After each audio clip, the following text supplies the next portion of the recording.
Assalomu alaykum qadrli ustozlar, yangi kontentga xush kelibsiz. Men Nuriddin Uktamov. Bugun sizlarning e'tiboringizga ona tili va adabiyot darslarimiz uchun yangi bir texnologiyani taqdim etaman. Agar kanalimizda bo'lsangiz, video ostiga obuna bo'lish tugmachasi va like tugmachasini bosib qo'yishni unutmang, zeroki bu harakatingiz videolarimizni ommalashishiga sabab bo'ladi. Bugun sizlarning e'tiboringizga SMSni kim jo'natdi texnologiyasini taqdim etaman. Avvaldan eskartma sifatida shuni aytib o'tish kerakki, mazkur pedagogik texnologiyadan o'tilgan mavzularni takrorlash va mustahkamlash darslarida foydalanish maqsadga muvofiqligini aytib o'taman. O'quvchi maktublaridan birini bosganda uning ichidan darslikdagi she'rlardan namunalar chiqadi.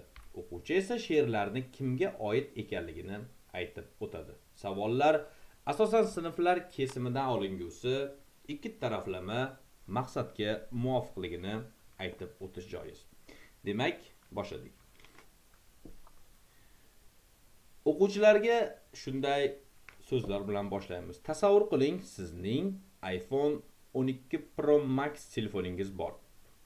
$1500 ga sotib olgan bu telefoningizga SMS keldi va siz u SMSni ochdingiz. Birinchi SMSni ochamiz.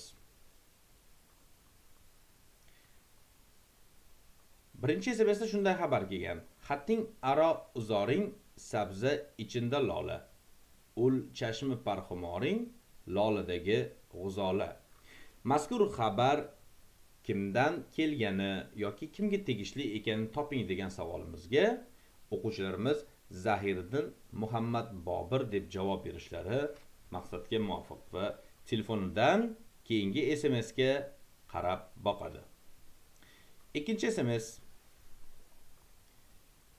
Qayutir birla ey jano, sening vasfing bayon aylay, tilim lolu, ko'zim giriyon, so'ngaklarni nihon o'rtar. Mazkur SMSni ochib o'qing va kimga tegishli ekanini toping degan savolimizga o'quvchilarimiz Bobarahim Mashrab deb javob bersalar, juda ham shodlangan bo'lar edik. Uchinchi SMSni ochamiz. Ostingda o'ynaydi chin tulparoting, Rustamga o'xshaydi shon va shavkating. Qayerda mehmonjon sening elating, ajdahon shonim qaydan bo'larsan? Mazkur xabar kimga tegishli ekanini toping. O'quvchilarimiz esa zakiylik va bilimlilik bilan bu to'rtlikni Go'ro'li dostonidagi Go'ro'li qahramoniga tegishli ekanligini aytib o'tadilar.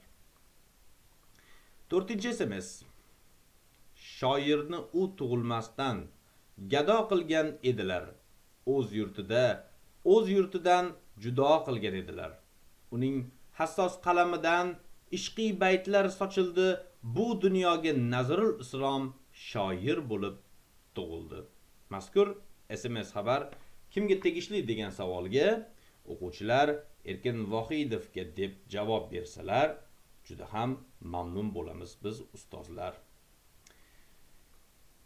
5-chi SMS: tong otmoqda tong o'qlar otar, tong otmoqda quyosh zambarak.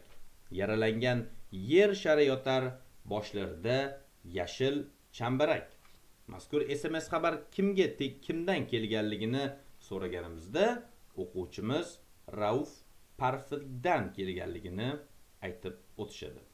Va oxirgi 6-chi propushini, ya'ni qaralmagan SMSimizga qaraydigan bo'lsak, shamollarning shokilasi daraxtlarning bo'ynidadir. Tog'lar toshin dil izhori irmoqlarning o'ynidadir. Oshiq bulbul sir handasi g'unchalarning qo'ynidadir.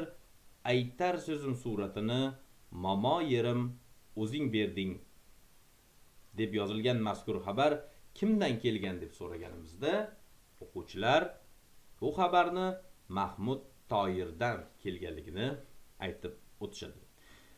Qadrli ustozlar, aziz pedagog xodimlar, SMS xabar kimga tegishli yoki SMSni kim jo'natdi nomli texnologiyamiz sizlarga manzur bo'lganidan xursandmiz. Agar sizga manzur bo'lgan bo'lsa, pastdagi kommentariyalarda o'zingizni, fikrlaringizni qoldiring.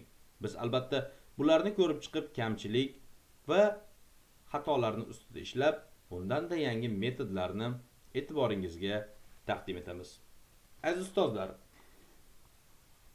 men taqdim etayotgan bu uslub va metodlar o'z tajribamda sinalgan va qaysidir ma'noda o'zining foydasini ham bergan.